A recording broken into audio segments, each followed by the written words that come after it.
ระรัตนตรัยสวัสดีท่านผู้เป็นกัลยาณมิตรทุกท่านนะครับในเช้าวันนี้ขอนำพาท่านมาสู่วัดเมืองลังตำบลป่าตันอำเภอเมืองจังหวัดเชียงใหม่เป็นวัดหนึ่งที่อยู่ในเมืองเชียงใหม่แล้วก็เป็นที่ตั้งสรีระของคุณพ่อสมบูรณ์กันทปาผู้ล่วงลับไปวันนี้เป็นวันทำการชาปนกิจหรือว่าเป็นวันปลงศพนะครับผมก็เลยถือโอกาสนี้นำเรียนท่านผ่านกระจายเสียงคลื่นนี้เพื่อที่ท่านจะได้รับทราบนะครับก็เลยนำเอาบรรยากาศแบบนี้นำเรียนท่านในวันนี้เอกนวุติวัฒนามา91ได้สำเร็จความตั้งใจมากหลายหนเป็นผู้สร้างความหวังดังกมลให้แก่คนมากมายหลายหลากจริงนามสมบูรณ์สมชื่อเรื่องลือทั่ว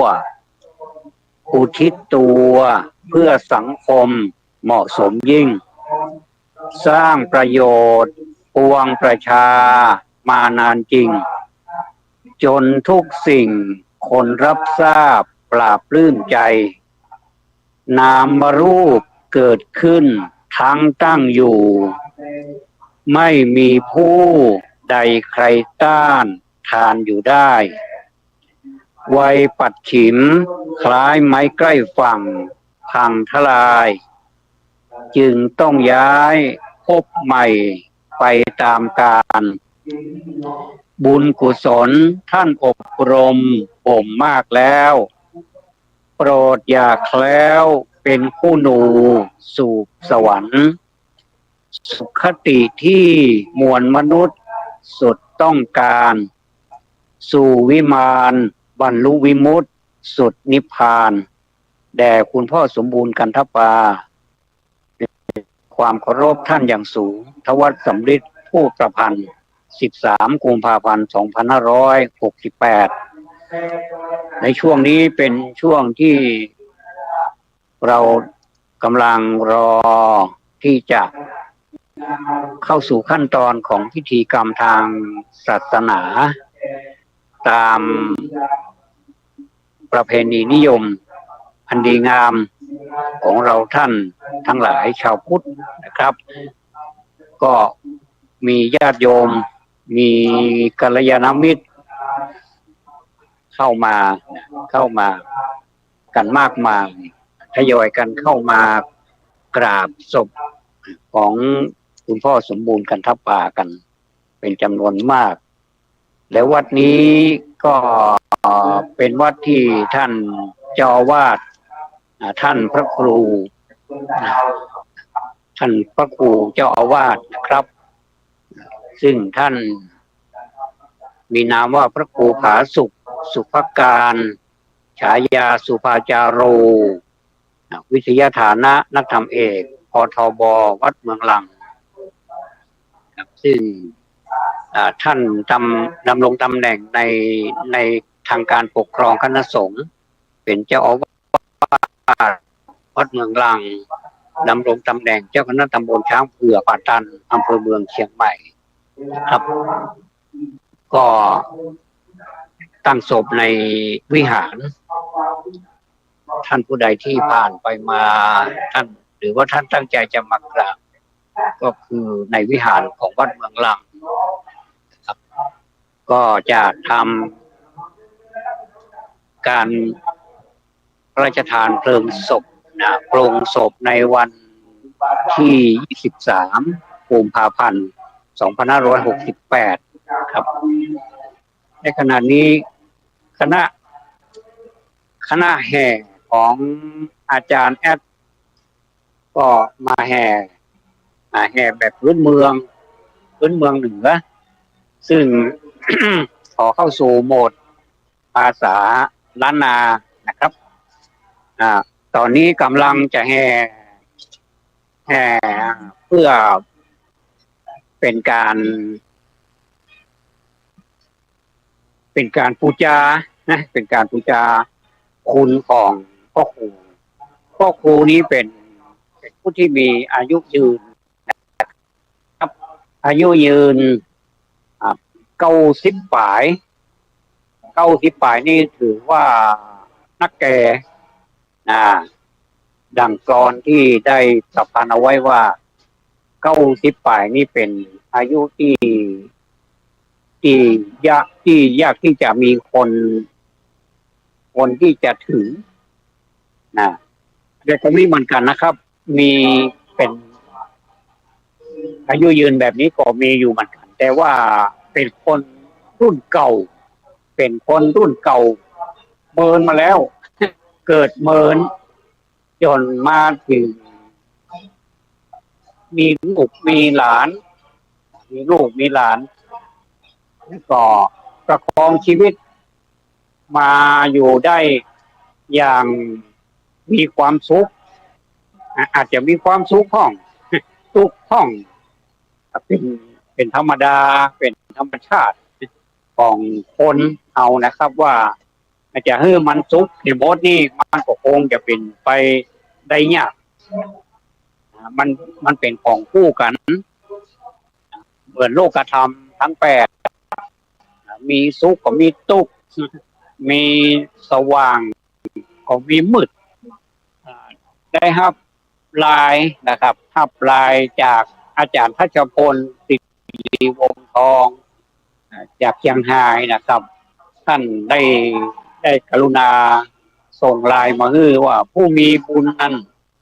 ผู้มีบุญที่เกิดมาเนี่ยเขาจะสังเกตผู้ที่มีบุญมันจะมีอยู่8 ประการ1 2 3 4 5 6 7 8ประการก็คือเป็นผู้มีอายุยืนอันนี้ข้อที่1แล้วก็ข้อที่2เป็นผู้ที่บ่มีภัยบ่มีโรคภัยไข้เจ็บข้อที่3เป็นผู้มีพลานามัยสมบูรณ์ข้อที่4มีผิวพรรณงามข้อที่5เป็นผู้มีอำนาจมีคนเก่งใจข้อที่6ร่ำรวยมีโภคทรัพย์มากข้อที่7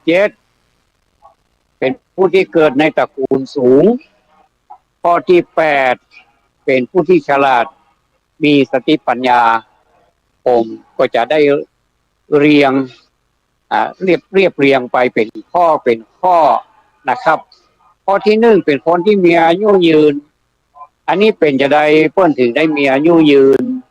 อันนี้ต้องไปถามคนที่มีอายุยืนเกิดเมินว่าเพิ่นมีเคล็ดลับก็ว่าบัตรลับส่วนมากเลยแต่บอกเป็นไม่ใช่เป็นเคล็ดลับใครถามเพิ่นก็บอกว่าอยู่อย่างใดกินอย่างใดประคองตนตัวอยู่อย่างใดถึงอายุยืนเรื่องของอาหารนี่ก็สำคัญอารมณ์การออกกำลังกายการขับถ่ายเนี่ยเหล่านี้นะครับจะต้องเป็นปกติเข้าใจว่าคุณพ่อสมบูรณ์นี่เพื่อเป็นคนที่ดูแลสุขภาพดีแล้วก็เรื่องของสุขภาพนี่เมื่อแต่ก่อนผมได้เลยร่วมงานอยู่กับเปิ้ลเป็นเวลาพอสมควรเกี่ยวกับการทำ กิจกรรมทางศาสนานะครับการเผยแพร่ศาสนาหรือว่าเผยแพร่ศาสนานี่ก็คือในด้านของการนำคนมาฟังธรรมถ้าเอาไปดูเอาไปพอประวัติของเพื่อนนั่นนี่เพื่อนจะเสนอตัวเข้ามาแล้วก็เป็นผู้นำในแถวหน้าในต้นนะครับก็คือเป็นผู้ อ่านำเอาคณะสัตยาหัววัดหัววาต่างๆนะครับก็เข้ามาฟังเทศฟังเทศโดยตั้งชื่อว่ากลุ่มหนุ่มสาวจังหวัดเชียงใหม่ในสมัยนั้นก็คงจะบ่มีภัยนัก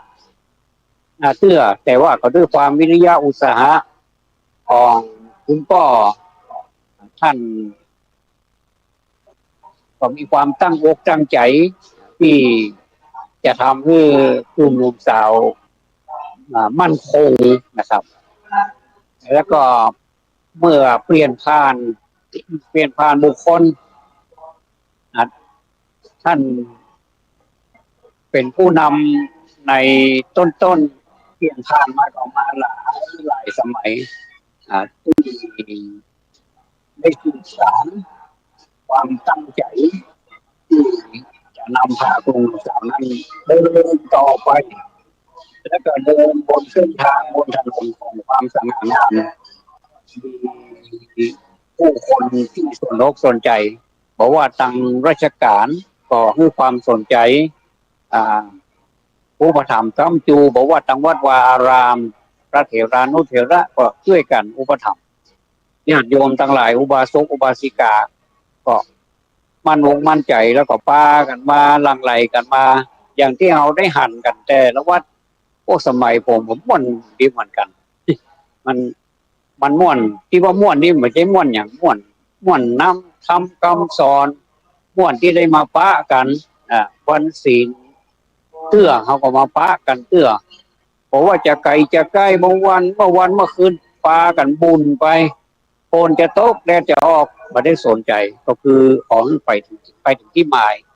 เมื่อถึงที่หมายแล้วก็ทำกิจกรรมร่วมกันมีหลากหลายของกิจกรรมใต้ปัญหาท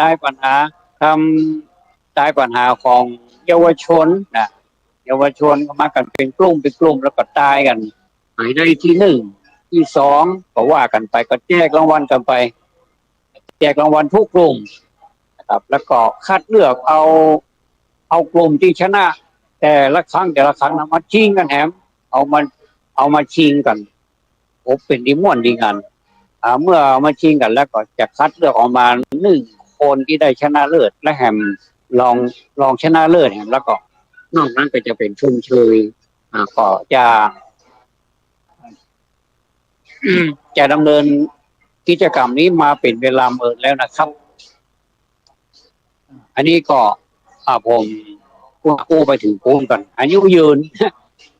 นของคุณพ่อสมบูรณ์นี่ก็คืออย่างที่ว่านะครับควบคุมอารมณ์เป็นคนที่มีอารมณ์แจ่มใสบางครั้งก็คงจะมีพ้องเรื่องโหดที่มีอย่างนี้นะอันนี้เป็นเรื่องปกติเป็นรสชาติของชีวิตนะครับแต่ลูกหลานของท่านก็ดูแลอยู่ถ้อยฟังกรรมเป็นคนที่มีคนฮ้องว่าเป็นคนที่มีคุณประโยชน์ต่อสังคมสร้างสรรค์สังคมอยู่มาตลอดบัดเดียวนี้อันนี้คือคิดว่าในการอายุยืนจากที่ผมเคยเข้าไปคนฮ้องว่าผู้จ่าปราศัยกับพ่อครูนี่นะเพิ่นก็จะเรื่องราวต่างๆในการอดีตแล้วก็คือแง่คิดและแหมอย่างเรื่องที่คือผมจำมาตลอดประเดียวเนี่ย เพิ่นเป็นคนที่ชี้แนะคือผมนี่มีความอดทนเนอะเช่นใดที่มันยังบาดถึงเส้นชัยตัวนะเอาก็บ่ยัง ถึงแม้ว่าจะถึงเส้นชัยแล้วก็ตามเราก็จะทำต่อแล้วก็พยายามรู้ก็คือสิ่งใดที่มันเป็นข้อขาดตกบกพร่องของเราเป็นปมด้อยของเราอย่างนี้นะครับเพิ่นก็มีข้อแนะนำ1 2 3ว่าเนี่ยอย่างอีเนอะ แล้วก็อันใดที่มันดีอยู่แล้วเขาจะดำรงให้มันอยู่ได้เหมือนเนี่ยอย่างอีเนี่ยอย่างอีเนอร์อย่าโอ้ผมเข้าไปกราบเพิ่นเลยนะก็เหมือนก็เป็นพ่อแห่งท่านนึงคนของพ่อครูนะเป็นทั้งครูเป็นทั้งพ่อแนะนำลูกคือลูกได้มีปัญญาความนาวาชีวิตคืออยู่ต่อไปได้จะฮอดประเดียวผมก็ยัง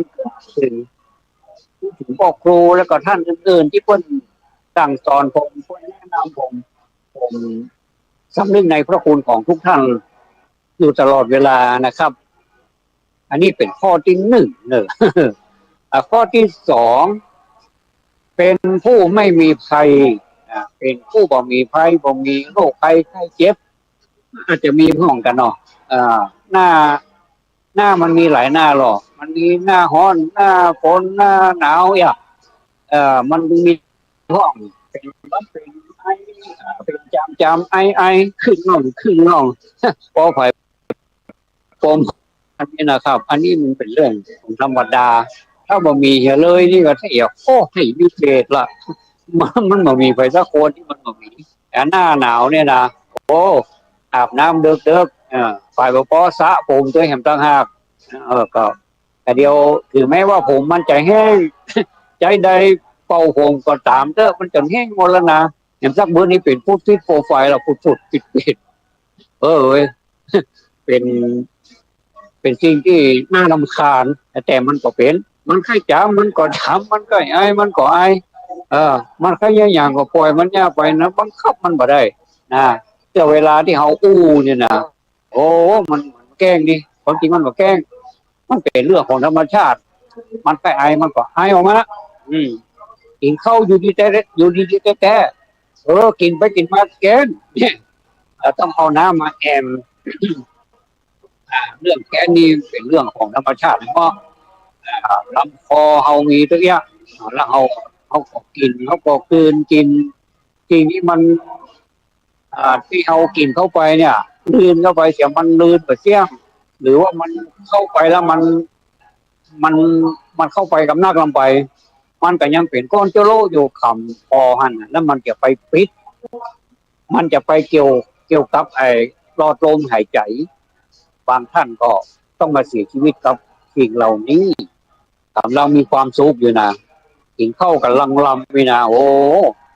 อย่างน้ำพริกนี่เนาะน้ำพริกหน้านี่ก็มีอย่างมีแมงมันนี่เนาะแมงมันจอมโคตรถูกใจขนาดเพชรได้ใจเลยนะโอ้กำลังจะแป่งองค์ขลง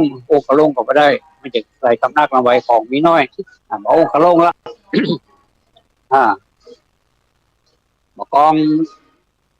จอมเรียบร้อยแล้วบอกมาตั้งเนี่ยมันเหมือนสวรรค์นะเหมือนเป็นอาหารทิพย์อย่างหนึ่งสำหรับคนที่มากเนอะคนที่บอกมากนี่ก็ได้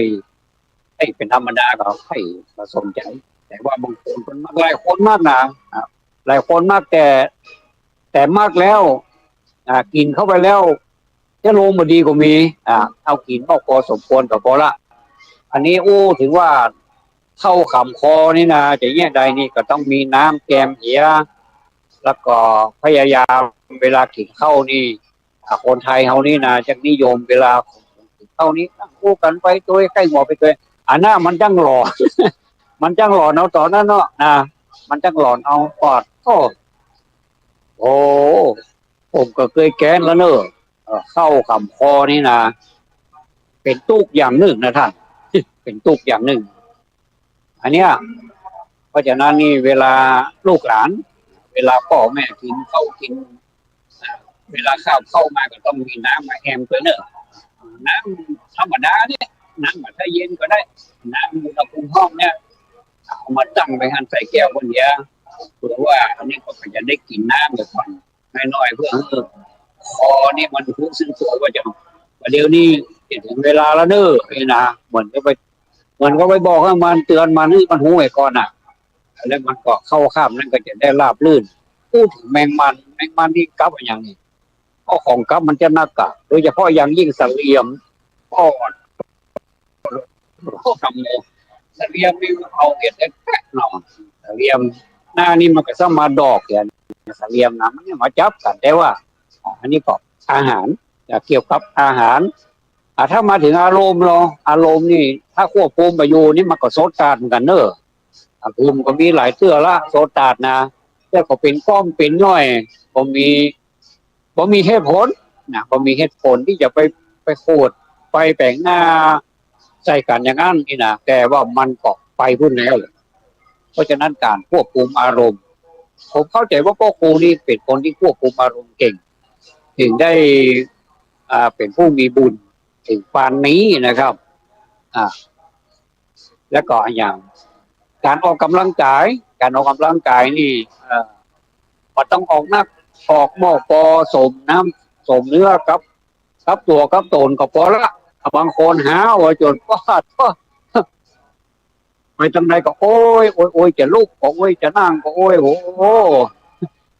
อันนั้นมันเกินไปละนะพอออกกำลังกายเลยอันนี้มันก็ซ้ำหายอ่ะซ้ำเกินไปว่าก็เกินออกนักก็เกินเอาหมกฝันขังบอกมันแบบได้แบบลุกมาเมื่อเจ้าเหมือนเขาสตาร์ทเรื่องเครื่องรถอ่ะเอาสตาร์ทเขาอุ่นเครื่องรถถึงแม้วันนี้เอาบันได้เดินทางไปไหนก็จ้างเด้อเอาอุ่นเครื่องมันไว้ให้มันหูขี้เดี๋ยวมันอุ่นในมันจะงอแงเหมือนตะโกนเหมือนกันลูกมาเมื่อเจ้าเปิดแนะนำคุณหมอเปิดแนะนำแล้วหรือว่าลูกมาเมื่อเจ้านี่นะคือดื่มน้ำ1 ถึง 2 แก้วน้ำอุณหภูมิห้องดื่มแล้วก็รู้สึกเป็นไงก็มันรู้สึกว่ามันสดชื่นอ่ะมันสดชื่นแจ่มใสอารมณ์ดีสติปัญญามาสติมาปัญญาเกิดนะ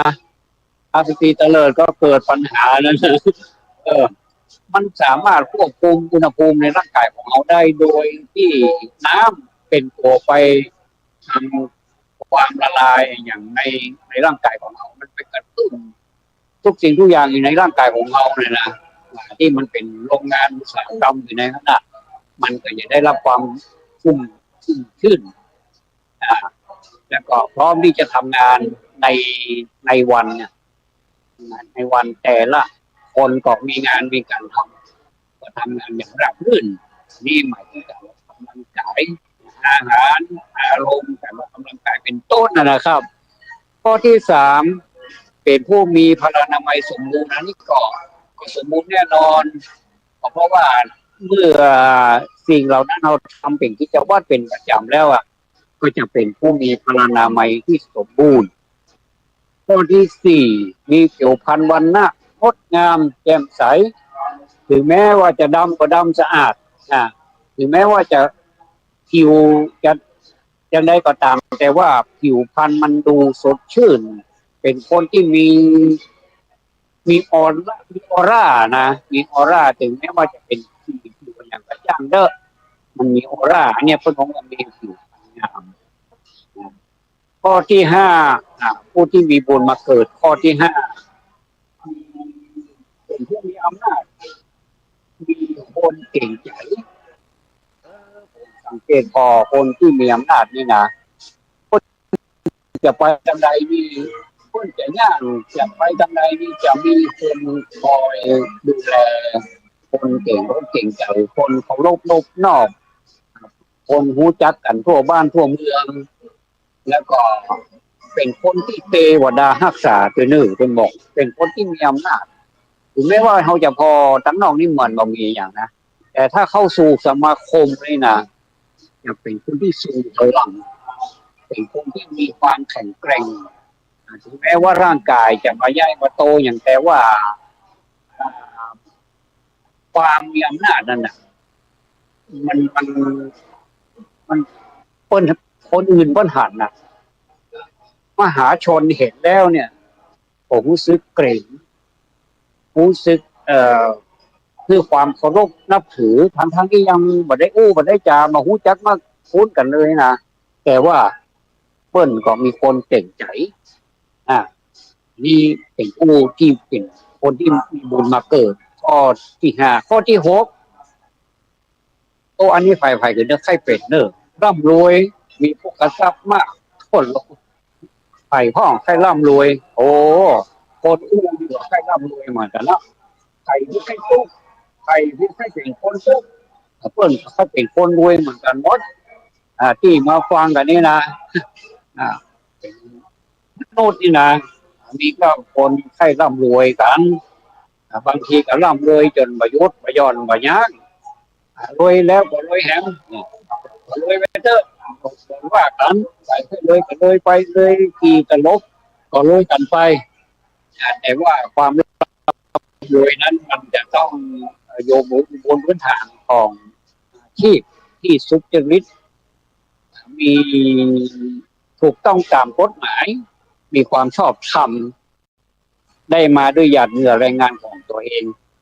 ผมมาศึกษาชีวประวัติคร่าวๆของพ่อครูนี่นะเพิ่นบอกว่าเพิ่นเป็นคนที่บุกบันบากบันเนาะเป็นคนที่บากบันมีวิทยาสามารถทำให้ครอบครัวนี้เป็นครอบครัวที่ใหญ่เป็นครอบครัวใหญ่นะครับเนี่ยเป็นครอบครัวใหญ่เป็นครอบครัวที่เรียนที่คนบอกว่าเจ้าที่หน้าที่คนบอกว่าเนี่ยคนที่ชื่อวิชาชื่อขอยนะคนบอกว่าเป็นที่คอยแต่นะคอยคอยกันไปเตอะเป็นอย่างอันนี้เพิ่นมีโภคทรัพย์นี่มีมีมาตั้งแต่เมื่อใดอันนี้ผมก็สามารถจะล่วงรู้ได้แต่ว่าเต้าที่หันความที่เพิ่นดำเนินชีวิตของเพิ่นเนี่ยนะครับเพิ่นมีอาชีพนะเพิ่นมีอาชีพที่เหมือนกับว่าเป็นอาชีพที่รับผิดชอบดูแลเยาวชนตัวน้อยๆนะครับมันเลยเป็นที่มาของเจ้าของเป็นผู้จัดตั้งเริ่มแรกมาเลยเป็นผู้จัดตั้งโรงเรียนอนุบาลดารุนิมิตรวิทยานะครับจนมาถึงรุ่นลูกหลานก็ซื้อต่อกันมามีครูบาอาจารย์มีนักเรียนโอ้นักนะครับเป็นจำนวนนักหลายรุ่นที่จบการศึกษาไปแล้วก็เป็นคนที่มีคุณภาพชีวิต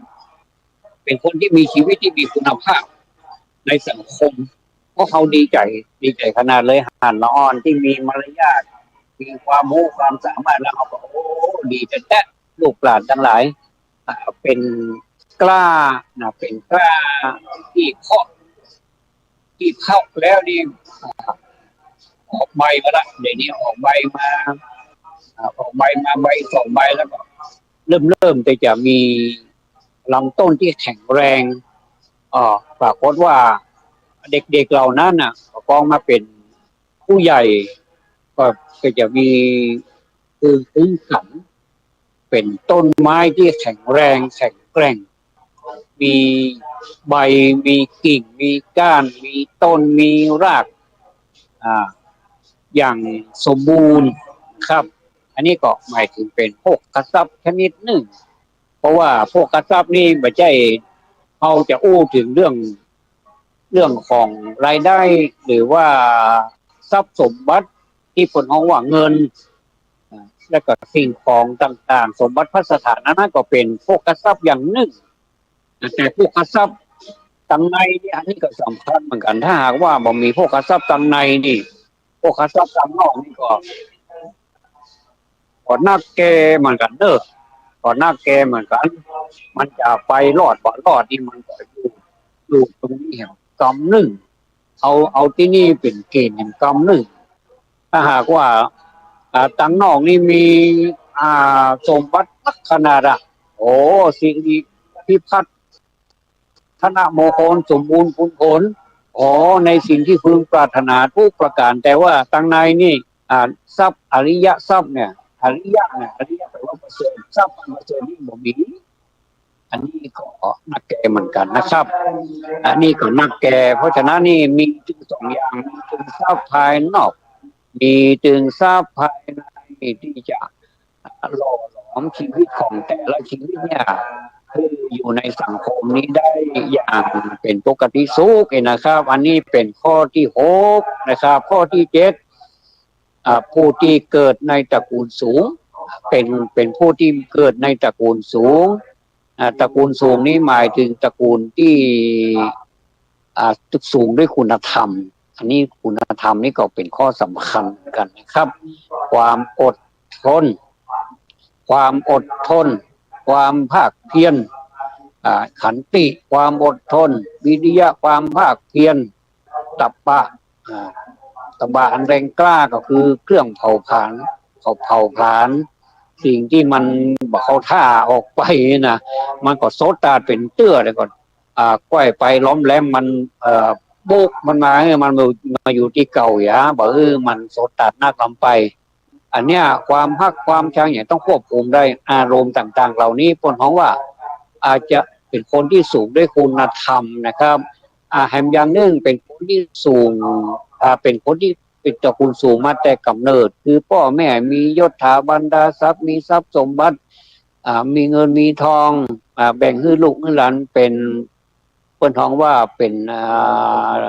ตระกูลที่เปิ้นมอบสิ่งของเป็นมรดกคือลูกคือเต้าต่อไปนี้เปิ้นก็ว่าเกิดมาในตระกูลสูงบางคนเปิ้นก็บ่สูงนะครับเรื่องเงินเรื่องทองนี่บ่สูงแต่ว่าเปิ้นบ่สูงแต่ว่าเปิ้นมาหิหาเอาคนเดียวจนเกิดเป็นตระกูลสูงสูงด้วยเงินด้วยทองทรัพย์สมบัติพัสถานบ้านจองหอเฮือนดาวต่างๆนี่ก็เป็นเรื่องของสูงของทรัพย์สมบัตินะครับแต่ว่าขอฝากไว้น้อยนึงสูงมันก็ต้องสูงด้วยคุณธรรมเหมือนกันนะครับตอนนี้นี่ทางพ่ออาจารย์ก็กำลังจะโอกาสเวนตาลเนาะโอกาสเวนตาลเริ่มพิธีทางศาสนาในงานโป่งศพของงานพ่อผู้สมบูรณ์ปานี่กำลังจะไหว้พระเริ่มไหว้พระสมาทานเบญจศีลต่อไปผมจะว่าถึงข้อที่8นะครับหมายถึงว่าผู้ที่มีบุญมาเกิดเนี่ยข้อที่8ผู้เป็นผู้ที่ฉลาดมีสติปัญญาดีอันนี้เราก็เคล็ดเพื่อนมันกันว่าเป็นได้เพื่อนมีความทรงจำดีมันจะต้องมีเหตุนะครับจะต้องมีต้นสายปลายเหตุก่อนว่าเป็นใดคนที่มีความรู้ความฉลาดนักแหลมเนี่ยมีสติปัญญาดีเนี่ยอยู่มันก็มีเป็นคนปัญญาดีเลยกาอันนี้นี่บุพชาติหรือว่าบุพกรรมแต่ปางก่อนก็มีส่วนที่จะช่วยหนุนแต่ว่าผู้ต่ำละความจริงละคนจะต้องศึกษาการห้ามการเฮียนถ้าเป็นละอ่อนปกติสามัญธรรมดาทั่วไปอย่างภายนอกคนของว่าเริ่มตั้งแต่อนุบาลไปเป็นต้นอนุบาลประถมมัธยมอุดมศึกษาแล้วแต่ว่ากำลังของแต่ละคนจะมีเมื่อใดหลายท่านก็จบมาตั้งแต่หนุ่มๆแน่นๆเขาก็ยังห่างกันนะครับหนุ่มแน่นก็จบมาละเป็นผู้ที่จบการศึกษามาอายุยังน้อยอยู่ก็เริ่มสตาร์ททำงานตั้งแต่อายุน้อยๆมาหลายปีแล้วก็เริ่มอายุมันน้อยๆนี่ก็ทำงานหลายปี30 ปีก็มี40 ปีก็มีแล้วแต่นะครับเป็นเวลาเมินอันนี้แสดงว่าพื้นฐานของเปิ้ลเนี่ยมันพร้อมมันก็เลยอย่างนึงอยู่ที่ตัวของบุคคลตัวเองถ้าหากว่าบุคคลบ่เอาทานแล้วนะถึงแม้ว่าจะพร้อมมากใดก็ตามจึงมาเอาสักอย่างใต้ก็มาเอาธงก็มาเอาทานก็มาเอาขี้เต้าก็ยังมาเอาเลยซ้ำเอาสักอย่างวัดลุบมาเอาสักอย่างแต่ว่าคนที่เปิ้นเอาใต้เอาธงเอาความใจใส่บ่ายั่นต่อสู้กับสิ่งเหล่านี้มันแบบถึงกับเป็นการต่อสู้อย่างนักนะเพียงแต่ว่าเฮียนไปตามปกตินะเฮียนไปทีละเล็กทีละน้อยตามระบบของการศึกษาเดี๋ยวมันก็จะเข้ามาสู่จิตใจก็เข้ามาสู่หัวเขา ในที่สุดมามันก็จะดีก็จะเป็นคนที่มีความรู้ความสามารถอย่างที่เราหันทั่วไปครูบาอาจารย์ทั้งหลายเขาบอกมางืดมาเฮาเป็นละอ่อนน้อยๆว่าเพิ่นอย่างมาเก่งเพิ่นอย่างมาสอนเฮาได้แล้วเพิ่นอย่างมาสอนเฮาได้แล้วเพิ่นก็มาหมดไส้หมดพุงนะพูดถึงว่าครูบาอาจารย์สมัยก่อนนี้ผมแล้วก็เพื่อนๆนี่นะในเพื่อนร่วมรุ่นโรงเรียนโอ้ครูบาอาจารย์นี่เพิ่นเป็นคนที่เพิ่นเป็นคนว่าเพิ่นเป็นคนที่อุทิศนะอุทิศทุ่มเทขนาดเลยเนาะแล้วก็นักเรียนนี่มันจึงมีมาตั้งแต่เมื่อมาแล้วนะครับนักเรียนที่สนใจก็มีมาสนใจก็มีออกกลางคันก็มีนักเรียนโค้งก็มีนักเรียนโค้งนั่นน่ะเรียนโค้งก็มีเพิ่นจึงแบบอย่างไรก็ซ้ำจังอยู่อันนี้ไม่ได้ว่าซ้ำไผเนาะเขาก็ไม่ได้ระบุว่าไผเนาะแล้วก็จะมีกันทั่วไปนะครับบางคนก็หูไปได้เวยแล้วก็การแสดงออกเป็นคนที่มีคนของว่ามีจิตอาสาที่จะช่วยสังคมแสดงออกเวลาครูบาอาจารย์ต้องการอย่างก็ต้องการที่จะใช้ต้องการที่จะเป็นไม้เป็นมือออกปากเลยยกมือเลย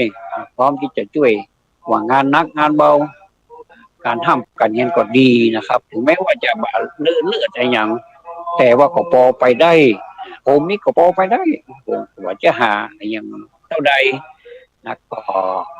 อ่อนอยู่หลายวิชาเหมือนกันแต่ว่าด้วยความฮักในการเรียนนะครับติด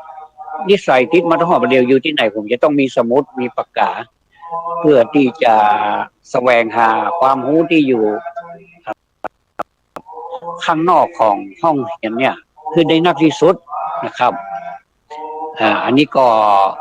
อู้ถึงโหนหลังมาถึงโหนนี้สมัยปัจจุบันการนี้ก็ตามก็ยังมีนักเรียนนักศึกษาประเภทที่ว่านี่อยู่นะครับตั้งใจนักว่าตั้งใจเป็นจะเลื่อมจะเกลื่อมก็มีอย่างนี้นะก็มีกันอยู่ทั่วไปอันนี้เป็นที่หูของครูบาอาจารย์แม้ว่าผมจะไปบรรยายเป็นครูพิเศษคือละอ่อนนะครับในหลายที่หลายทางมาแล้วก็ตามผมก็ต้องทำใจพยายามเพื่อความอินดูเขานะพยายามบะจังนะครับเฮาบะจังคนประเภทนี้เพราะว่าถ้าหากว่าเฮาละเลยเขาเฮาบ่เอาเขาไปตุ้ยเฮาบ่สอนเขาเฮาบ่ฝึกเขาเป็นคนดีเป็นคนที่มีเป็นต้นถึงว่าเป็นคนที่มีวิชามีความรู้เขาจะอาจจะเอาชีวิตมารอดนะการประคองชีวิตของเขานี่คงจะมีปัญหาเขาก็เลยว่าโคตรเตอะโคตรโคตรคนเตอะมาเป็นอย่างได้บุญได้กุศลพ่อครูนี่ก็ถ้าอย่างเหมือนกันเปิ้นโพดโน้นะบอกว่าคนเข้าไปหาเปิ้นนี่บอกว่าจะเป็นคนอย่างใดนี่เปิ้นจะต้อนรับหมดแล้วก็นอกจากเป็นคนที่มีจิตอาสาในด้านของศาสนาแล้วเนี่ยก็ยังมีจิตอาสาในด้านอื่นๆตัวหุมกินหุมด้านเห็นรู้นะเนาะแล้วก็หันนักนะครับหันที่มีชื่อคำที่ต่างๆมีชื่อพ้องมีชื่อพ้องแล้วก็เนี่ยปนของว่าเป็นผู้ที่ฉลาดมีสติปัญญาดีคนฉลาดนี่นะครับมันฉลาดได้หลายๆอย่าง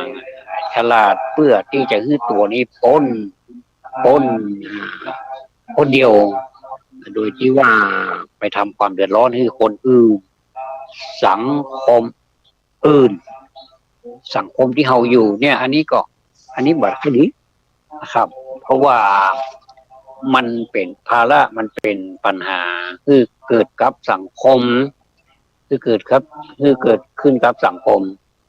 ผมก็ฟังไปพุ่นตัวแล้วก็นี่ตัวบางทีมันก็เอามาขยูเหมือนกันเนาะเสียงจัดดังเหมือนตอนนี้กำลังฮับซีนอยู่นะครับ เริ่มพิธีในศาลาปุ้นแล้วผมมาอยู่ในวิหารเว้ย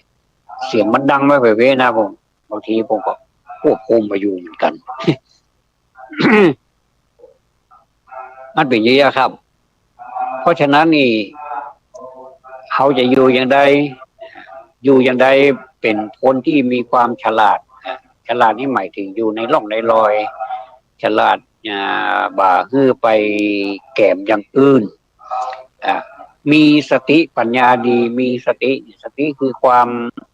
กึดได้หรือว่าอันนี้มันดีกับว่าดีนี่อย่างใดเนี่ยเอามากึดหลายรอบตัวของว่าใจ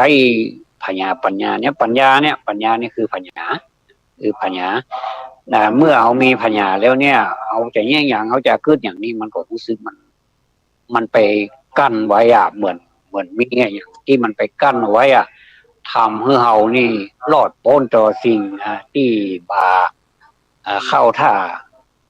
ทั้งหลายที่มันจะเกิดขึ้นในชีวิตของเขานี่ได้อย่างดีและก็ในที่สุดมาเขาก็จะเป็นผู้ที่สง่างามนะความสง่างามนี้ไผ่ๆก็การได้แต่ว่าเมื่อต้องการอยากจะได้แล้วก็ต้องขวนขวายตัวถ้าหากว่าเราไปสง่างามไปเตะบดายว่าอันนี้เนื้ออู้บดายนะมันก็จะอู้บดายมันเป็นกำจ่าว่าบดายแต่ว่าถ้าเราทำจริงๆเอาเนี่ยแต่นี่นะมันก็สง่าตึงไปในตึงไปนอกคนมันจะสง่านะไม่จำเป็นจะต้องไปอวดหื้อไผ่โอ้โหประหารนักปราชญ์ในล้านนานี้นักเลยสง่างามนะครับโอ้มีนักนะแล้วก็วิชาไผ่วิชามันน่ะคนนี้เก่งไปทั้งนี้เปิ้นก็จะเก่งไปทั้งนี้ความจำดีจินจำดีเขาก็หันอยู่นะว่าไผ่พ่องในนักปราชญ์บอกว่าจะเป็นไฟบรรพชิตนะแล้วก็ไฟคฤหัสถ์ก็จะสง่างามเวลาเปิ้นไปไหนนี่เปิ้นจะถ่ายทอดแบบสง่างามแล้วคนฮับก็ฮับแบบสง่างามบ่าติดบ่าคัดเวลามีปัญหาปุจฉาปุจฉาอันว่าการถามว่าเนาะหรือว่าอันถามว่าวิสัชนัง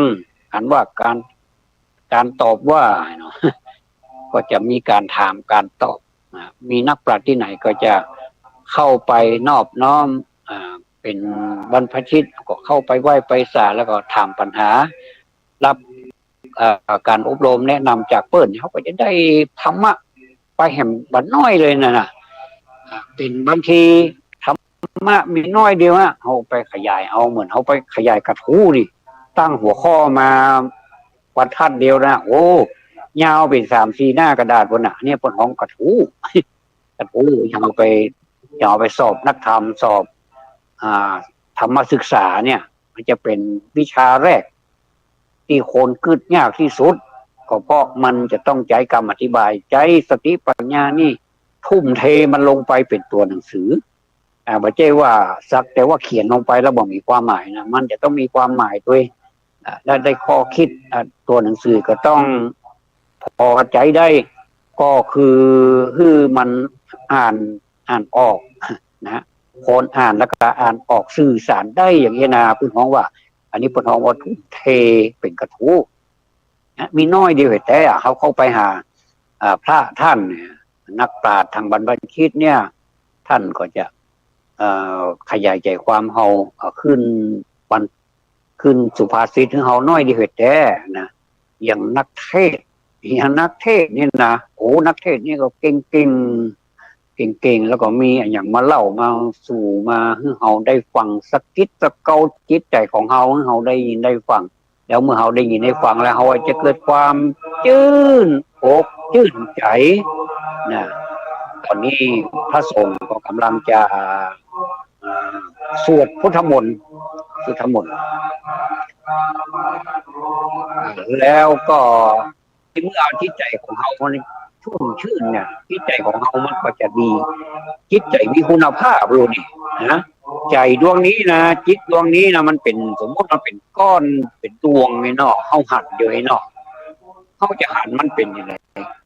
เขาจะหันมันเป็นสีเป็นเพชรเป็นพลอย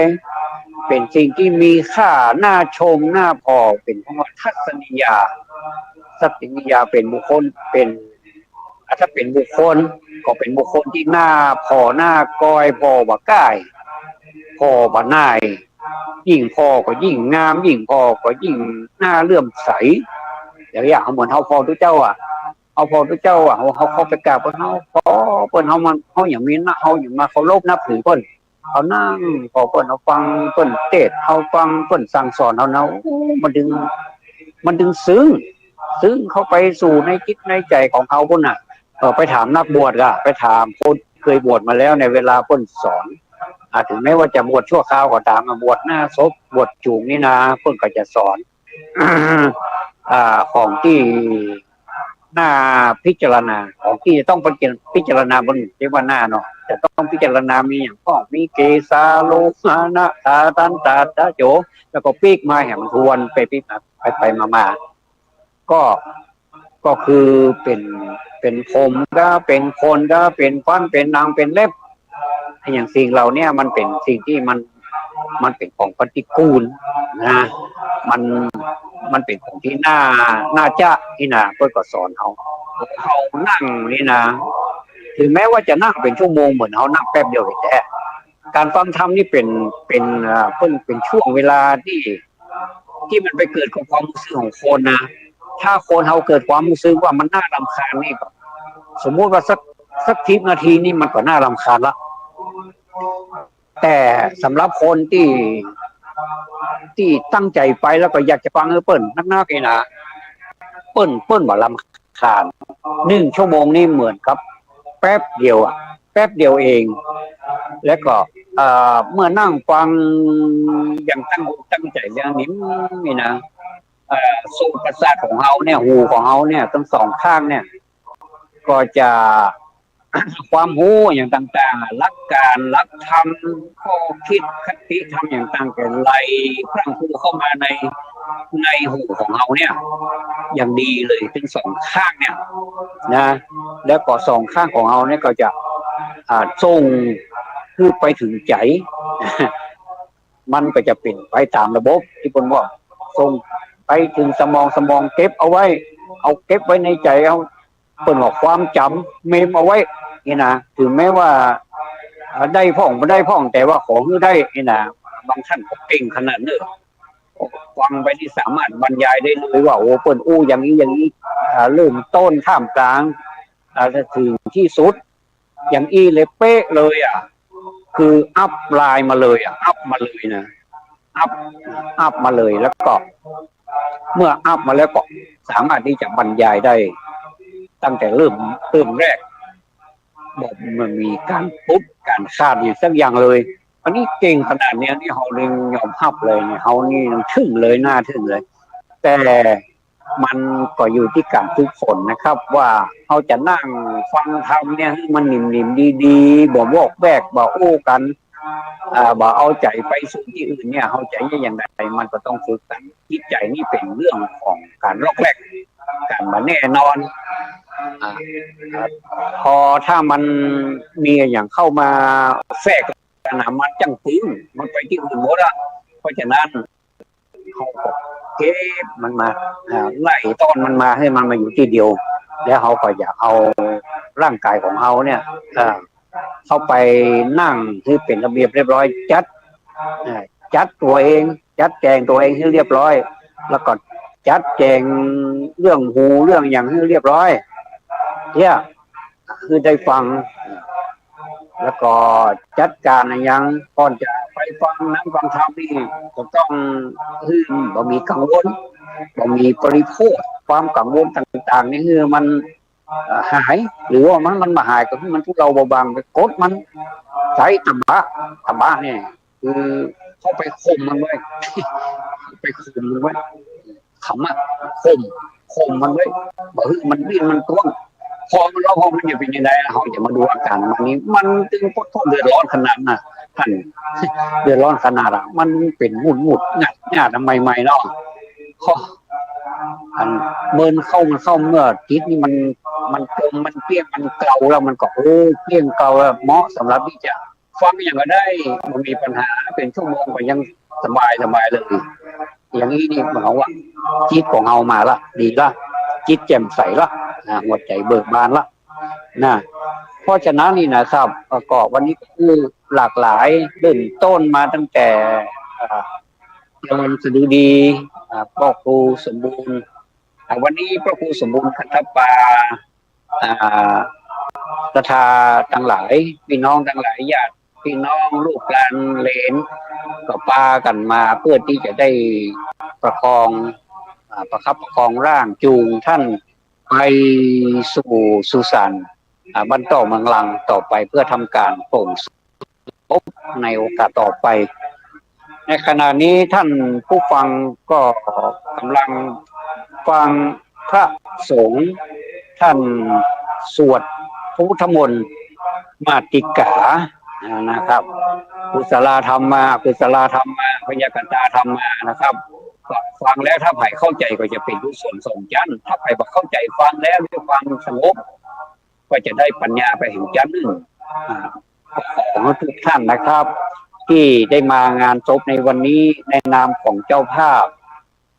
โดยมีอาจารย์พันนีอาจารย์ทวัฒน์นะครับซึ่งเป็นลูกเป็นหลานเป็นลูกเป็นเต้านี่นะครับพร้อมทั้งบุคคลทุกบุคคลที่มีส่วนเกี่ยวข้องที่ช่วยกันดูแลมาตั้งแต่คุณพ่อเสียชีวิตแล้วนะครับช่วยกันประคับประคองไปขอกราบขอบพระคุณอย่างสูงทุกท่านนะครับแล้วก็ขอนำรายการนี้จากลาท่านผู้ฟังไปก่อนจนกว่าเราจะพบกันใหม่ในโอกาสต่อ